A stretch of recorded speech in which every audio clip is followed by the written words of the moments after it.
I think a lot of business owners banyak pains, tapi pains tu diorang pendam diam-diam. Walaupun lah dah pergi kelas bisnes sana sini kan.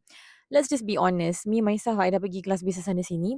The only good thing that I can say about kelas bisnes is that I jumpa beberapa orang yang like-minded macam I, yang otak sama wavelength I.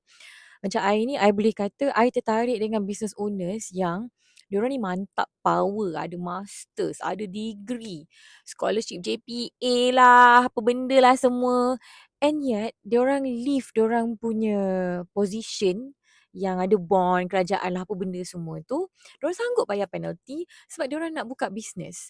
So, bila orang yang pandai macam ni buka bisnes, cara diorang lain tau. Diorang tak suka controversial marketing.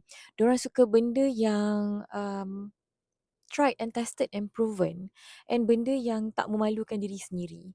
So these are the things yang the business pains lah, maksud I.